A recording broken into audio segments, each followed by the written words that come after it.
have here? I have Jason from the real Foxbody Addicts. This is the coolest dude ever right here. Thank you, brother. I appreciate that, man. Well, welcome to the channel. Hey, glad to be here. So he's going to tell us about his ride. This here is my pride and joy. Just a simple heads cam intake, automatic trans, pony-R wheels, and a bunch of details that you have to look hard to find. Other than that, it's not too much to write home about, but she's okay. She's not bad. She's more than okay, brother. Thank you. The car seats. Yep, got all that. That was one of the things that I had to get done because it was an improvement that needed to happen. Yeah. It's such a beautiful seat, I'll tell you that. I've been hunting for those seats with those netted headrests, and I cannot find them anywhere. Gotta go to Malaysia. Oh, is that right? Yep. Malaysia, okay. Yes, sir. Yeah, that was a game changer for me. And you already know how the netted halo headrests are the cream of the crop. That they are. Gotta have it. Yes, sir. Yeah, we got the pony-Rs on here and a lot of the Fiddle Fab stuff on it. Okay. Other than that, I mean, it's pretty basic in most cases. Nothing outrageous, nothing too crazy. Right. All the control arms, UPR control arms. Right on. Full sound system in the car. I do have that. You got bass in the back? I had to add the bass, man. I had So to. what you got in the back? So I have a square kicker. Want to come take a look? Yeah, let's do it. This is my discreet, trying to keep it as simple as possible. But we got the kicker down firing sub, which is a new technology that I wasn't even aware of until I Okay. started shopping for it. Okay. But it was one of those where I just wanted to have that little bit of extra bass in there. Right. And it ended up being a lot of bass, which was awesome. You know what I mean? Right, So right. it's cool to bring back more of the 80s and have that sound system in there and all that cool Precisely. stuff. It's really cool. But yeah, now this is the best way to get the full interior scope. I keep it simple. You know, like the idea when I started, putting the car together was to try and build something that I feel like Ford might have built if they were to build this car today. Exactly. Trying to keep it, tasteful, classy, simple. But that was kind of the inspiration, at least that I was trying to drive off of, was as if Ford would do it today. Exactly. Now, I feel like if Ford would do it today, they would put the Coyote motor in there, soon to come. But at least as far as visually wise, I just try to keep it simple. Well, you heard it here, fellas. You heard it here. The Coyote swap. Coyote swap. The engine bay is getting done this winter. Hopefully, the Coyote swap will be happening in 2025 as well. That's the plan. Hopefully everything will work out, but we all know sometimes it does never go as planned, but we'll see. Right. But yeah, I've fallen victim to the Coyote. Some people are all about the idea, some people aren't. Some people are firm on the push rod, but I'm on the fence. I'm on the fence as well, but it's all about the sound. It's like, can I get the Coyote to sound like the push rod? I've yet to hear one sound like a push rod. I've heard one. Now, it's not identical, but I think it's like a ghost cam or something like that. I think is what they called it. Ghost cam in it? Oh yeah, and it makes it at least sound close to it. Now, I don't know if that's exactly what I choose, but a lot of R&D still has to be done. So yeah, we will see. We shall see. But it's going to be fun along the way. No doubt. No doubt. No.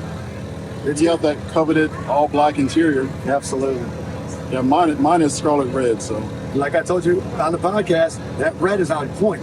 Yeah. It's one of those where it contrasts so well with the black that just brightens everything up. I love the red interior. Yeah, no doubt. Especially because a lot of times you don't see it very often. No, you really don't. Back in the day, everyone was wanting to get rid of the red. They were trying to get the black or the gray, but now that there is no more red, now they want like, now let's get that red again. Yep. So it's cool that you kept the red. The black and the red just hits so perfect. Oh, doesn't it though? Sure does. I love it. I can't wait to see the automatic yours. transmission? Yes, sir. Now how you get the shift knob on there like that? So that's a UPR shift knob with the boot. And it was one of those to where I wasn't trying to do it to make it look like it's a stick car. Okay. But when you add in the Recaros and the Fiddle door sills and things of that nature, the T-handle just looked so bad. It was awful. Just throws it off. It didn't mesh well with everything. And I said, you know what, let's do something more simple. Right. And it just happens to look like a stick car now, but not by design. Not by design. Not by design. It was just something. He is not trying to fake it to make it, y'all. He's not doing that. I actually, UPR, and I can even show my UPR handle. They have a blank one with no writing on it. Then they also have one that actually has park, drive, reverse, all that stuff. That's kind of cool. I got the one with the writing to make sure nobody thinks I'm trying to flaunt it as a 5-speed. So I had to make sure that I chose the one with the letters on it. You know what I mean?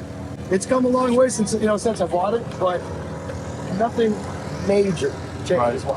You have the 417 Fox plate in there. Absolutely. Yeah, let's take a look. I had to follow, I had to speak up, only This is nice, brother. I got the 140 Ford Motorsport speedometer on there, the gauge buster. It's like the little details, you know? Yeah. Little things. Yes, sir. There's some little things that mean a lot. Absolutely. Nobody else notices it. We know. That's right. We know. That's right. I'm okay if the average person doesn't notice it. Right. The people that I like to notice it are the Foxbody fans, the people that are watching. You know what I mean? Those are the people that will be able to recognize those little details. Right. Now, if you have a guy that's into Ford trucks and doesn't understand these things, I'm okay with that. Yeah. But it's the little details, for us guys, that will see it. You know what I mean? So, yeah, it's just basically what I try and do, man, is just try and check all the little boxes, you know? We'll get to the big boxes quick. Later. But until then, if you can't do the big box checking, you can do all the little details, which is almost as impactful as the big money buys. You know what I mean? Exactly. Buy this guy right here. He's the guy that has all those little detail parts that you would otherwise overlook. You know? And that's Tom, right? That's Tom with Fiddle Fab. And he's definitely making cool stuff. We'll call it that. That's Tom over there. Yeah, that's tough.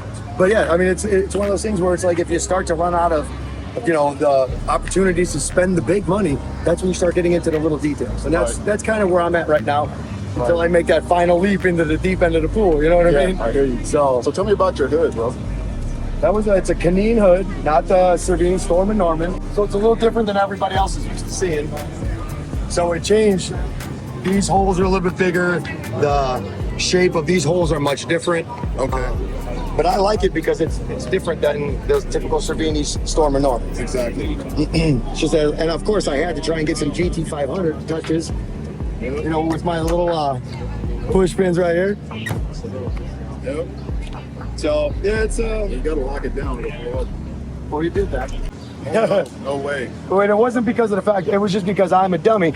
Note to self, people, if you have any type of hood pins, make sure you click them, put the pins in before you drive. Amen. That's all you got to do. Amen. It'll be your own. I'm the dummy that, you know, decided to not push the pins down. So I'm not the only one who's done this mod here. See? The black horse instead of the chrome horse. Now that's a touch right there. Yes, sir. I love that. Thank you for noticing. I did the same thing to mine. So I was like, man, I just don't feel like the chrome would look good right there, you know? So stick out like a sore thumb. that's right. That's right. So you don't have an AC card.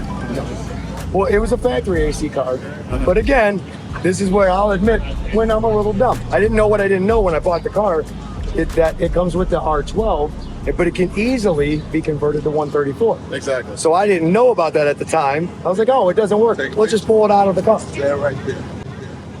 And that's where it all started. Right. So it sat on the shelf, you know, and in the Facebook group, somebody had made a post that they were looking for an AC kit. Well, I wasn't using it. I said, whatever you want, make me an offer. You know what I mean? Just sending it down the road. But one of the only regrets that I have of this car is getting rid of that AC. And look how hot it is today. 100%. A guy like me could need the AC today, I promise you. Hey, a fact. The older you get, you need AC. 100%. Anybody watching this, if you got AC in your car, keep it. Or sell it to me. I'll buy it. I promise you that. Tell you, it's enjoyable to a certain extent without having the AC, but I promise you, out of everything I've done to this car, I have one regret and one regret only, and it's getting rid of the AC. Take that advice for what it's worth. I can tell you that. Well, thank you, Jason. My brother from another mother. Absolutely. Right here. It's been a pleasure, man. Appreciate you, brother. Hell yeah. Hell yeah. I hope we get to do more of it. Yeah, for sure. Most definitely. And guess what follow? Muito, muito,